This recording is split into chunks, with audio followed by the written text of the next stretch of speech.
the people that we're starting to sign at that time, like Barely Alive, they either lived in America or their audience was in America. So for us, it was a bit of a leap of faith because we went out there with very little in the way of money, and we were like living in like a spare bedroom in like this kind of pretty sketchy area in someone's house. What's up, Daw Nation? My name's Wyatt Troy. I make music as come nightfall, and I want to welcome you to episode 52 of Behind the Daw, where we interview music producers, artists, music industry experts, singers, songwriters, and sound designers, and everyone else in between on an emotional, philosophical, artistic, branding, marketing, and overall music business basis.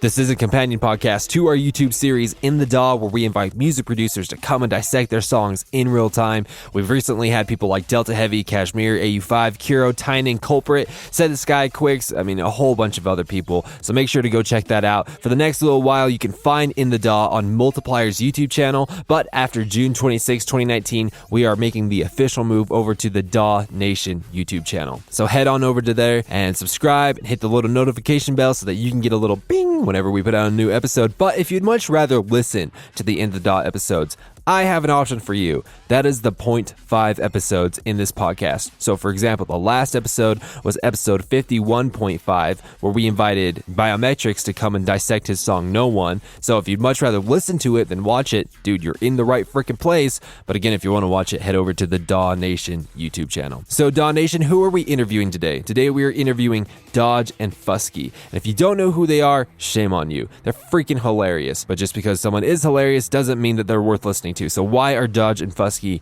worth listening to? So first off, Rob, who is Dodge, is the co-founder of the legendary bass label Disciple. So he has all kinds of tidbits and information and knowledge that he's going to be dropping throughout this episode. And also another reason to listen to them is that they have insane credentials. All right, Dodge and Fuski have had collaborations with people like Virtual Riot, 12th Planet, Barely Alive, Phase 1, Dubloads, Proto Hype, and a bunch of other people inside of the bass scene. These guys have the credentials, like literally the credentials to prove to people that they are worth listening to, all right? So with that being said, what are you going to learn in this episode? That's a fantastic question, Daw Nation. So Dodge and Fuski are going to talk about the greatest risks that they took in their career and how it turned out to be an absolutely beautiful experience. This was mentioned in the beginning of the episode, how music production schools, the kinds that cost thousands and thousands and thousands of dollars to go to, are a complete waste of time. And just to note, and we talk about this in the episode, that they are not referring to like the course that we put out. Actually, the course that we put out is actually a good thing. We talk about it. But no, we're talking about you spending like 5 figures to go to a music production course. They think it's an absolute waste of time. So we're going to get into talking about that and what they think that you should do instead of that. We're also going to talk about why Disciple is easily one of the most well-known and highly sought after bass labels in the entire world. And we're going to talk about what they consider is the number one mistake that they see new producers making. This is a lot of content. There's a lot of beautiful nuggets of glory in this episode, and I'm so stoked to bring it to you, Daw Nation. But of course, before we get into it, let's hear a word from our sponsor.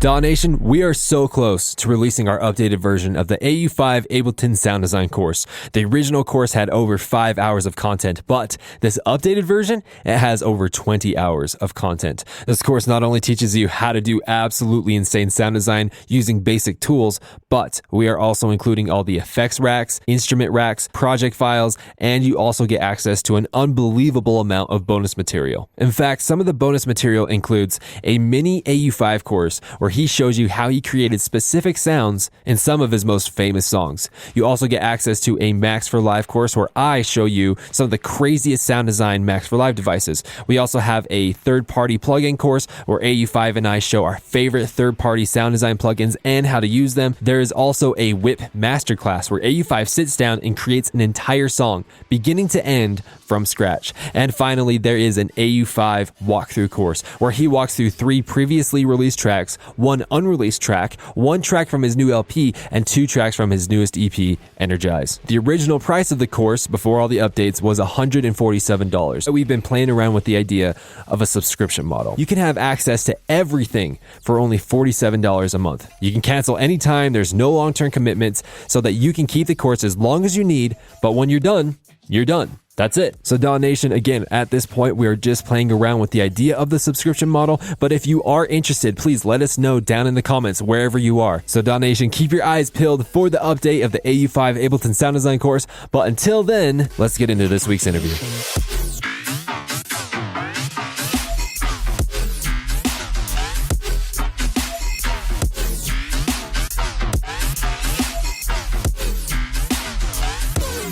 I want to welcome everyone to this week of Behind the Dot. We have Dodge and Fuski. How you guys doing today? I'm good. Thank you very much. Good, thanks, man. You're not going to get a more enthusiastic response than that. We're British. Sorry, mate. That's as much enthusiasm as I can handle right now, so this is great, man. You know, if we were to look at the totality of your guys' career, what has been the greatest risk that you felt like you have taken to progress your career? I mean, I upped sticks and moved to America, kind of, I guess, like a real lull point of our career when there weren't many gigs, like with no real kind of knowing of what was going to happen. So for me, that would probably be my thing. I guess Chris will have his own answer. Probably trying to like start a family mid-career was probably like a pretty risky choice. And trusting Dodge.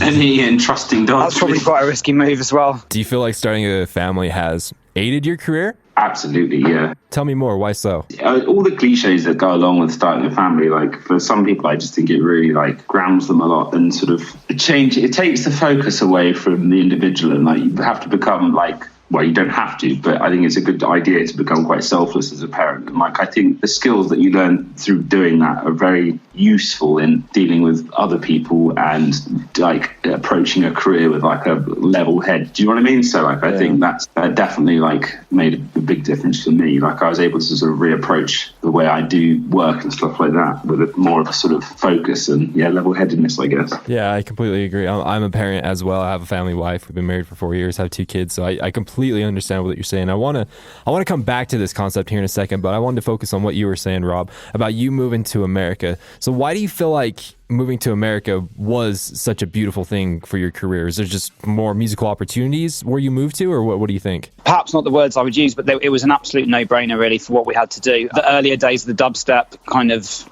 movement were very European, like kind of Northwest European focused. That was where a lot of it was in, obviously pioneered in the UK.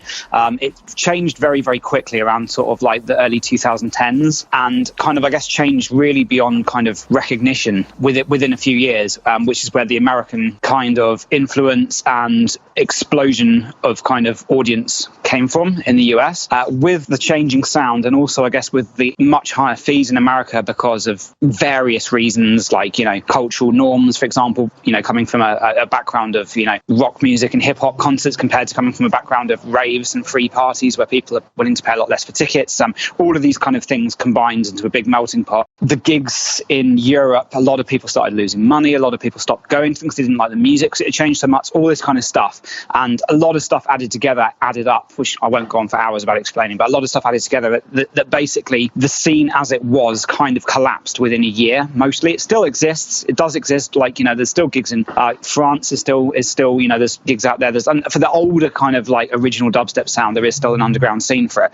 But in terms of the movement that we were wrapped up in, it hugely became a North American focus. Now, obviously, there's other countries outside of, the US and Canada that there's still been a scene going, like in, Australia, New Zealand, Asia's quite a big thing at the moment. And Europe, is still going, but just not in quite focus point that it used to be. It used to be that, all the guys that we were friends with, basically anyone who was basically having any of their releases uploaded to UKF, we were all kind of on this circuit where everyone was probably doing 10, 15 shows a month in Europe, and that really changed very quickly. To the point where most of the guys that I knew, everyone was kind of flying out to and from America all the time. Now, obviously, if you don't live in America, flying out for one gig isn't really necessarily going to make sense, time and financially. So people tended to do tours. So you come back and you basically just don't have anything to do. And then obviously Disciple, me and Russ, my business partner, had the label, and all the people that we were starting to sign at that time, like Barely Alive, they either lived in America or their audience was in America. So for us, it was a bit of a leap of faith because we went out there with very little in the way of money, and we were like living in like a spare bedroom in like this kind of pretty sketchy area in someone's house. And Ross, my business partner, went out there with about £250, which is like $400 to his name. So he went out there with like literally almost nothing, no gigs really. So it was a real big gamble. I say gamble as in there was no guarantee it would work off. Obviously, if it didn't work out, we could always come back. But it was kind of like, if this doesn't work, I don't know what we're going to do. Sorry, that was a really long answer, but I don't think I could have answered it much shorter than that without kind of actually giving a decent explanation for why we moved to America or why I moved to America. Just so you guys know, I'm going to kind of go back and forth between you two, just so like I don't feel like I'm just focusing on one person or another. So Chris, on the concept of you being a parent, has there been, and I ask this because I'm almost certain that I know the answer, but has there been things with you being a parent that has led you to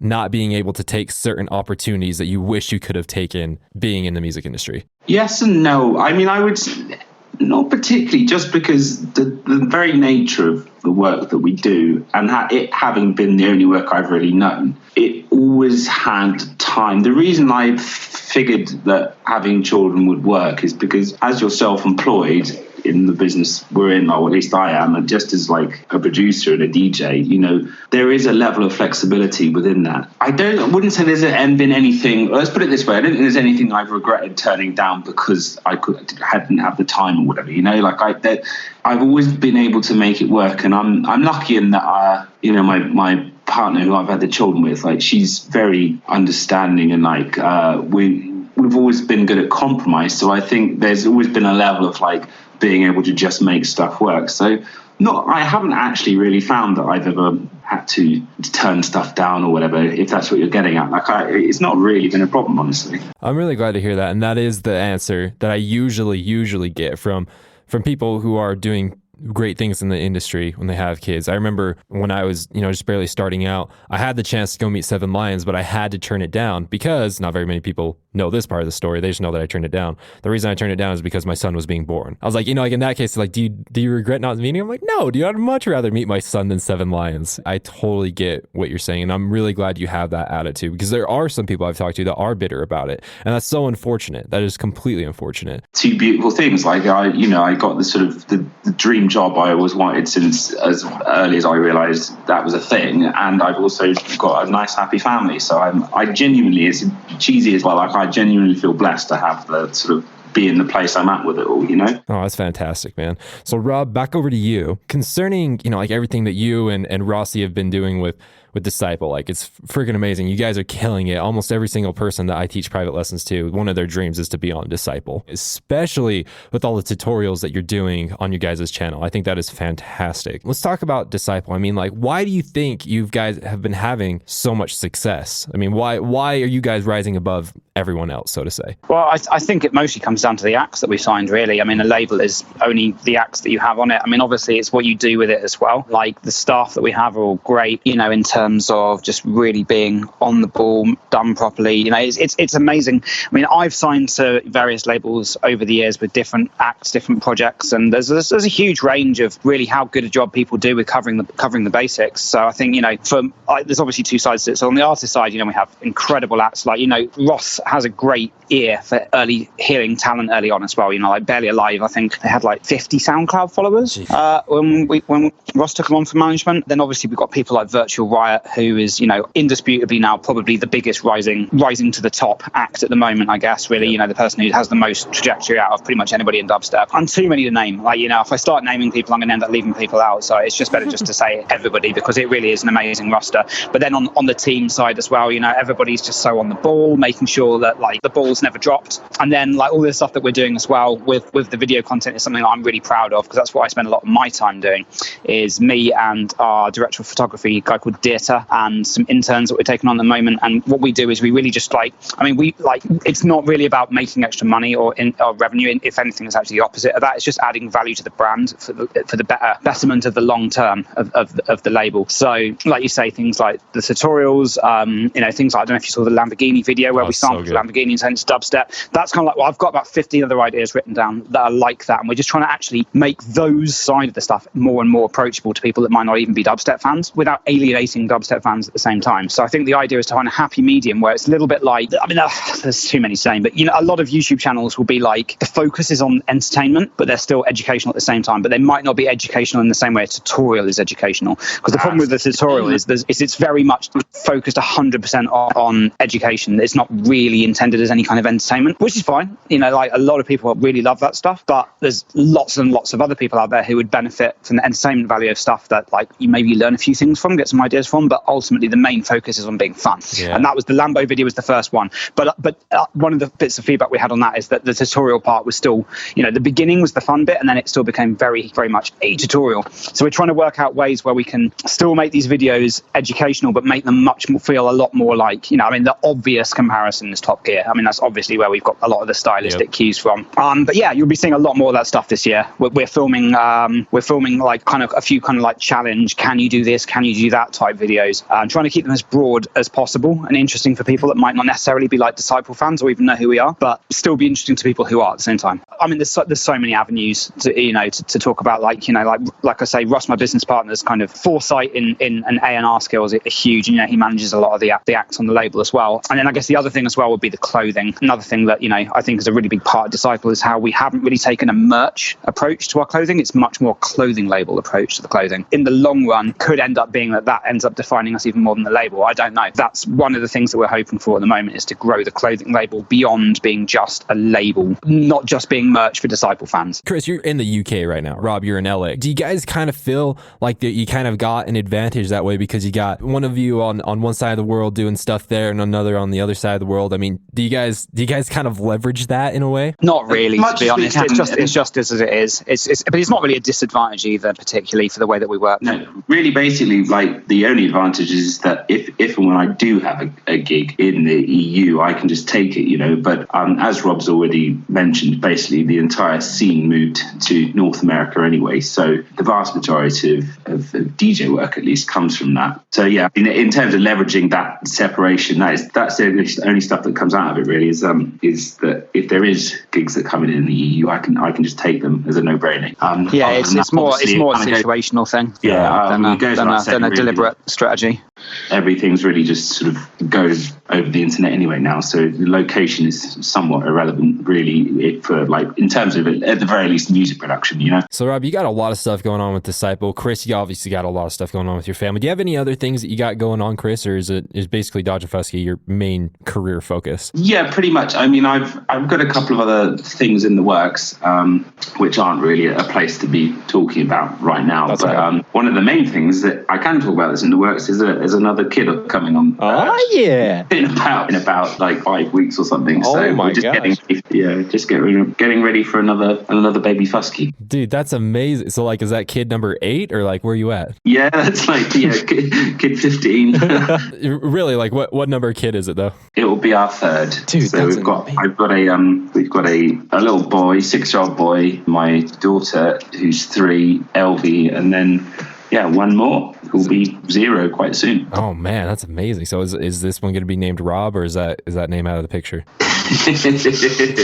Next question. Rob or Robert? Both of you, I know Rob, with you doing Disciple, you're going to have more experience with this, but with both of you, what do you guys feel like, let's start with Chris and then we'll go to Rob. So what do you guys feel like is the number one mistake that you guys see new producers making? I've got a really good answer to this, but I'll let Chris go first if you want, like you suggested. I'll flip it on its head and say that I actually think these days you see a lot less mistakes because there's a lot more information available. So compared to perhaps when we were starting out, everyone was making mistakes and they were all really dumb mistakes. Whereas I think actually the baseline standard for a lot of newcomers is just been elevated through various things. Obviously, something like taking Spice as an example, just the availability of information, knowledge, tutorials, good quality samples, all the things that actually when you're first starting out, maybe not even 5 years ago, was a lot harder to get right. Is now there's just a higher bar of the baseline entry level quality. I think that doesn't mean there's still not a lot of mistakes to be made, but I do think it's a lot easy to make less mistakes. It's easier to make less mistakes these days. Okay, so first of all, if the question means in terms of technical mistakes, I completely agree with Chris. I think on a broader answer, I think the biggest mistake people are making these days that's definitely becoming more and more prevalent is the reasons people want to do this. I mean, we joke about it a lot in our videos, and obviously play stupid versions of ourselves. So it's just kind of a way of keeping things fun and entertaining. But obviously that's inspired by a lot of things that I've seen in real life, and particularly living out in LA. The amount of people are trying to run before they walk in a very literal sense, and people just basically wanting to do it for the glory is something I see a lot of. And I think I noticed a lot of people getting frustrated because they're like, I've been doing this for a year and a half and I'm just not getting anywhere. It's like, mate, we did this, we didn't make a penny for the first 7 years. I mean, I'm not lamenting. I'm not like an old guy going in my day, because I understand it's quicker these days, and that's not really the problem. I think the problem is people are just so fixated on the end result and are they going to do this? Are they going to I hear people talking about, what should I be looking working for an agent, people talking about this stuff when they're like literally still in school and they've probably been learning Ableton, you know, some like teacher in a college just for like 12 months. This is just definitely something that I've really noticed, because the thing that I always say to people is if you persevere and you're smart, it's quite unlikely that you'll fail, because, you know, if you're capable of what you do and you persevere, you know, and then the end result is good music, it is going to work for you. It's going to happen for you. It's just how it happens. As a label, we're always looking for good acts. We have the same, you know, the trouble we have is finding good acts, you know. So if you exist and you are a good act, you will do well. But the problem is people are so fixated on that I think people get frustrated because they're not necessarily focused on enjoying the process. And for us in the early days, it was always fun. Like, I loved making music. Like, in the early days, we never thought we were going to be successful. It wasn't for years that we started thinking. It's why we're called Dodge and Fuski. There's no brand concept behind it at all, because we never expected it to work. We just needed it. We just needed a name to release. And like, my childhood nickname was Dodge, and like Chris came up with, I won't give you the full story, but there's not a very good reason behind where Fuski came from. It's a pretty arbitrary reason, just like Dodge is. You know, we were just in it for the fun, and it just kind of went somewhere. And like, I'm not saying that like that's necessarily a right or wrong way to do it, but I definitely notice it with a lot of young people, that people are just completely fixated. Check my sound, clack at this, get my demo. It's like, dude, you're years away from being ready yet. But people just want a result straight away. They think they sign up and pay like $20,000 a year to go to some like production college and think they're going to come out being like the next Afrojack. And it's just, it shouldn't be like that. Like, skills come from practice. There's no, like, if anyone of you guys are listening, by the way, and you're thinking about doing like a course to learn music production, do not waste your money. You don't need it. You just need YouTube and a laptop and a lot of perseverance. And when I say a lot of perseverance, to put it in perspective, I think me and Chris, it's nowhere near this anymore because we have a lot of other things going on. But I think when we were at the height of learning where we were getting, I reckon we were probably spending 50 plus hours a week making music, maybe more. Do not waste your money on music courses. It is. These people are just jumping on the opportunity. Rob Swire was like, your sequencer needs to literally be burned on the back of your retinas. And I remember, like, I mean, that was fairly late on in our career, but that is still rings true to this day. I think, like, it is 110% about the time and input when you're starting out. Like, you have to make it your everything. Absolutely. Totally. And especially given the sort of level of competition and the level of, just like I said before, the baseline standard is just higher. So I think even more so than before. I want to comment on the course thing because we did just release a course, but that course is massively different than what you're saying. Like, I'm not talking about tutorials. What I'm talking about is people that spend like I'm not going to mention specific names because I don't want to be unkind to or single anybody out, because I think a lot of these colleges are quite frankly just taking advantage of people's vanity and people like dreams and like dropping like 20 grand. Let's be fair, people who a lot of the time probably aren't even working in the industry in what you want to be doing to teach you how to make music. Online tutorials, resources are probably going to be as good, if not better, a lot of the time than paying to go and do a course. Qualifications don't mean anything in the music industry. Like, it's just about skills. And people talk about you need to spend 10,000 hours to become an expert at something. That's what you got to do. Not go to college. You just need to spend hours. Because I know quite a few people out here who are frustrated. I see them. They'll try and make some tunes for like maybe half an hour, then they'll get fed up and they'll go and do something else, and maybe they'll do that once or twice a week. And it's like, that is not even 5% enough of the time that you need to be putting in. You need to be like 6 hours a day, every day. This is something that I'm extremely passionate about, and I completely agree with everything that you're saying. For the listeners that are listening, I do just need to make one distinct kind of separation. So like what Rob here is talking about is something I completely agree. Like, for example, like the course that we just put out, the course is $100. All right, that is massively different, and we provide like 20 hours of content. It's insane for the from someone in the industry that is doing the thing. You know what I mean? That's just basically a glorified private lesson from someone you want to learn from. And so like in that instance, I wholeheartedly agree with that. But what like what Rob's saying, yes, going to a school, paying 5 figures, learning from people that necessarily aren't doing from things in the industry. Yeah, in that case, I feel like that is a scam, personally. Rob and I both went to the same music college. UK is that part is free, but then after that, I actually chose to go to London and do a private college music production course. Whilst it wasn't terrible, it wasn't like, I perhaps learned a bit of Cubase or something. I learned odds and sods there. But if I was being very objective about it, like, it wasn't worth the asking price, and it certainly wasn't 2 years worth of material. Like, I didn't get like if I'd spent those 2 years and that amount of money on my own with the resources available online these days, I think the outcome of those 2 years might have been quite different. But so there certainly are those types of college you paid like high entry fee college courses that promise a lot and actually massively underdeliver. And that's definitely. I actually had an experience like that. So you know, the thing to remember is who is teaching,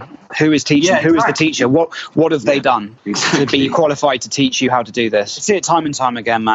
I wouldn't call it a scam, these colleges, but they're definitely very much taking advantage of people's hopes and dreams. Like one of the things, again, I'm not singling any colleges out here, but a common thing that I see is they'll boast about their alumni. And I remember looking at this one college and they were like, oh, we had this act and this act and this act, and they're all like successful acts.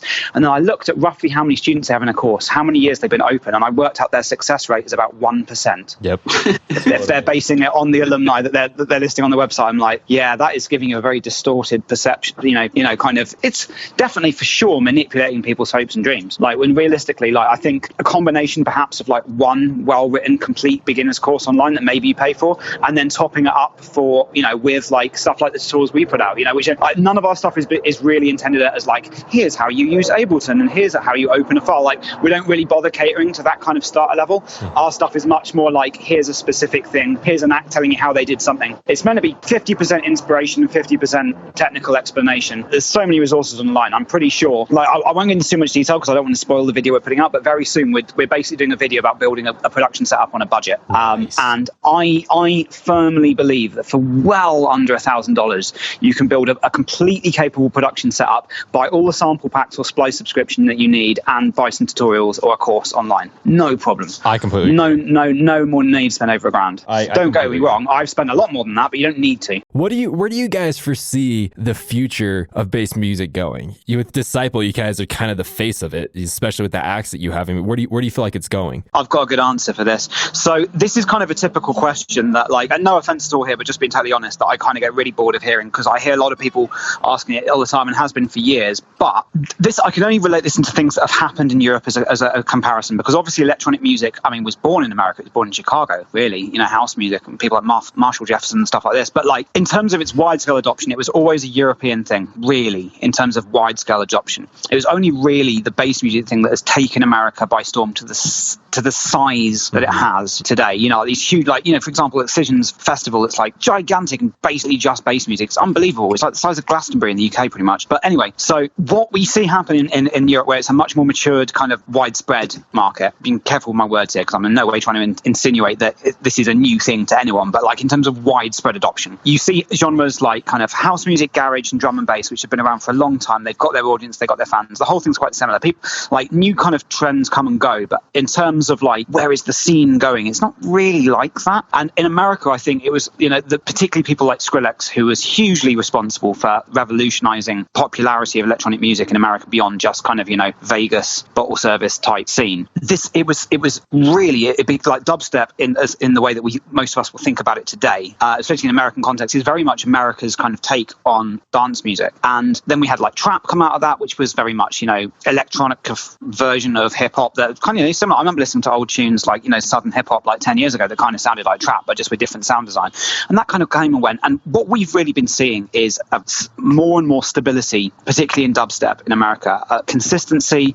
I think that what's next thing isn't really a relevant question. I think America's dubstep has become America's drum and bass. Like what we're really seeing here is just a affirming of an identity, of a culture and a sound. So I think this whole idea of what's going to be the next big thing isn't like, we are, you know, I remember when Bass House came along, I covered Bass House project as well. And like I really liked it because it reminded me of old garage, and, you know, I've made some tunes because it just kind of grabbed me. But like, it wasn't like that was like, oh, this is the next big thing, everybody drop everything and make this. You know, it was just another thing that came along. So I think in terms of like, is everyone that's making dubstep now going to be making something else in 5 years' time? I don't think so. I think it's kind of here to stay at this point. So that's my take. I might be wrong. That's just a fairly educated guess. Yeah, I'd have to agree quite. Yeah, I mean, from my perception of it is basically that it's got to a point now where, exactly as Rob put it, it's sort of solidified itself and is sort of like, it's gone from being a blossoming new exciting thing into something that's familiar but still has like progression and new ideas come out of it. And as Rob already said, like a lot like drum and bass has in the UK and in Europe as well. Like it's not going anywhere. It's definitely not going anywhere. But like, stuff still evolves within it, and it like moves along, and it influences come from subgenres and everything, you know, and some new like genius will come along and switch it up and do something crazy and new, and then that'll get sucked into it all. But it kind of feels very steady at this point, for sure. Yeah, and another thing as well is you have to remember that part of the reason that a lot of these new genres and sounds came along was an evolution of software. So, you know, people like wavetable synthesis in particular, and being able to make custom wavetables was a big driving factor of kind of, you know, like all the growl sounds and everything. For that, we've got that now. It's not like there's an untapped potential to these synths. Yeah, maybe someone will think of a way of using it that hasn't been used yet. But in like sound design, in the context it's used in bass music, hasn't really radically changed in quite a while now. Yeah, I think like technology is that's it in a nutshell. Is that it will, whenever there's technology always drives change. It will drive that sort of reimagining and the refocus. And, you know, I mean, Massive is the obvious example to use, like you say, wavetable synthesis and stuff. Like all these things come along, and, you know, they will steadily evolve. I mean, really, if you look back at things like in the 90s, like so much of what you would call rave music then was basically like Roland and Korg like workstation synths with like people using presets from that. So like really not a lot's changed in 20 years in terms of how people make music. It's just the particular sounds and the way those sounds are created have changed a bit. But like, well, there's definitely a few ways that I would say it has changed. I mean, sorry, I didn't mean to interrupt, but you hit a really interesting point there. Yeah, carry on, man. Yeah. So obviously, like the examples you give of the old Roland stuff is a really good one, because a lot of that was kind of abused in the way it was used. So like, you know, like the TR-909 or the TR-808, they were designed as accompaniment drums for like, you know, like synth solo guitarists playing in a pub or something like that, you know, and it's meant to be like a backing rhythm. But then, like, you know, same with the 303, it was meant to be like a bass guitar accompaniment, and then just by cranking the resonance up, you get the acid sound, and it was never designed to do that. But that's by far the most iconic sound that came from like, you know, like TB303 is like, you know, the kind of that old, the Prodigy type acid techno sound, which never was designed for. But here's the interesting thing that I think is a really, really good reason of why I think we're seeing slowdown now is ever since I remember, you know, being born and, you know, music technology evolving, like ideas have always been ahead of the technology. And it's only really been in the last sort of 5 or 6 years where now the technology in terms of processing power is no longer a bottleneck. Like technology is still a bottleneck in terms of things like 3D rendering, and like now we're getting into the era of real-time ray tracing and all this kind of stuff. But in terms of software production, my 2013 MacBook Pro will still not bottleneck unless I'm trying to like do a Hans Zimmer and load up 20 contacts playing string instruments. You know, for making like electronic music, you were never going to hit a bottleneck of computing power these days. Even with like a cheap $800 laptop, it's going to be a surplus of power. Although and I think that's part of the reason. It depends. I'd say that's slightly subjective in terms that, you know, it depends what you're looking for and what you're going for, because you could imagine a theoretical VST synth that is purely like fractal based or something. I'm totally making up, but there's potential for a new technology that doesn't exist yet, but is because of lack of computing power. Like I get what you're saying, but at the same time I would say that never say never. Like there's may very well be a technology that, like the audio equivalent of ray tracing is the example you get. Like there might be something out there that we don't know about, but we don't have. They're true, but here's the way that I would think of it is like you have digital reverbs, and then you have impulse response reverbs, which are way, way more accurate reverbs that use samples and room recordings to create reverbs rather than the digital algorithm. But the question is, will you even notice in a mixdown? So this is what I'm saying is, yes, I'm sure there's like ways of processing this, but the question is, are we going to get stuff that's audibly impossible at the moment? And that's, I don't know, I can't answer that. Yeah, I think it's a question. I look at things like deep learning and AI and stuff for the sort of sound design potential within those sorts of things. Yeah, I suppose AI is an interesting one. Maybe there'll be kind of weird AI stuff. I mean, the thing is at the moment is like within reason, you can, I mean, not within reason the software, but within reason, definitely not within reason the software. Within reason, you could probably create most sounds now that you could really imagine. Whereas, you know, back in like the 50s, you know, when electronic music started in the context of being the 50s, maybe not a specific amount, but, you know, but back then when we had like things like the advent of electric guitars and you had the advent of synthesizers and drum machines, it was a very slow trickle of what sounds you you could make. Like, you could not make a growl bass on 1950s equipment. Not really. Maybe if you were like, I don't know, maybe it's possible, but it's certainly not very practical. Well, I mean, if you look at something like that, I've never tried and I doubt I ever will, but like, it'd be interesting to see if you could take something like a DX7 and like FM as sort of slightly vocally, because in theory, FM synth, but obviously it's to do with that. No, but, DX7's a good example, but I mean, still, I'm talking about practical limitations, and then like, you would have, on top of that, all the processing you'd have to do, you'd need to spend thousands. Nowadays, you just chuck a few plugins in, you can just make virtual riot sounds, you know? Like, the limitations holding people back from making these sounds have gone. So I think that's what I was getting at. Yeah, so no, I agree. I think that's what's slowing down evolution. My point really was that I totally agree with that, but I definitely think that you can never say never with these things, and just because it feels like I agree with that. Computing power and we kind of feel like you could make any sound, which it kind of feels like we are there, but you know, in 10 years time there might be something that we'll look back now and be like, we knew nothing kind of thing. So true. I mean, all I would say is, put it this way, I haven't heard a radically different kind of sound that I've never heard before in years. You know, there was a point where like the Skrillex growls came along and everyone was like, what is that? I've never heard anything like that. Obviously, you know, I think what would have been big things before that would have been, you know, I guess like all the kind of the phase mob welt noises, even the yoi bass at the time was a new idea. Like, there were new ideas all the time. I haven't heard a new idea in sound design. I can't even remember the last time I heard a completely fresh idea. People are getting better, the mix downs are getting better, but like, it's not new, it's just better. So I would say that maybe an element of that is probably the fact that the older you get, the more you hear, the more familiar things become, and like perhaps there's an element of like of just familiarity. Like, we are hearing new sounds, but like they're just more familiar because you're getting older, and on top of that, I don't know, like I do tend to agree with you. I'm just trying to think of maybe a counterpoint. No, I know you're being devil's advocate. I get that. That's good. That's a healthy part of any debate. But yeah, anyway, I think we've stayed on the subject a long time. We should Yeah, I was just sitting back like truly enjoying this, and like I was really stuck on that reason pun. That was nice. Thanks. Guys, this has been an absolute fantastic interview. Is there any final words that you want to say before you head out? Be cool. Don't be I can't say it. I can't say it because you're going to censor it. It's my general life advice. Don't be nice. Well, guys, I really appreciate you coming on the show. I had a fantastic time. Did you guys have a good time? Yeah, it was great. Thank you very much for having us. Hey, Daw Nation. Hope you enjoyed episode 52 of Behind the Daw with Dodge and Fuski. I know I did, and if you did, please go share it with someone. Do you have a producer friend? Go share it with them. If you don't have producer friends, freaking get them and then share this episode with them. If you are interested in our Patreon so you can get exclusive perks pertaining to In the Daw and Behind the Daw, there is a link down in the description. You can also go to patreon.com/inthedawww. We also offer private lessons. You can access those by going to inthedaw.net, and we would love to hear who you want to bring on the show. There is a link down in the description for suggestions of artists to come on the show. One more time, I would encourage you to like, comment, subscribe, repost, and follow. And I'm actually going to start doing something new. I haven't started doing this yet, but if you leave a review on iTunes, I will read it right here, right now,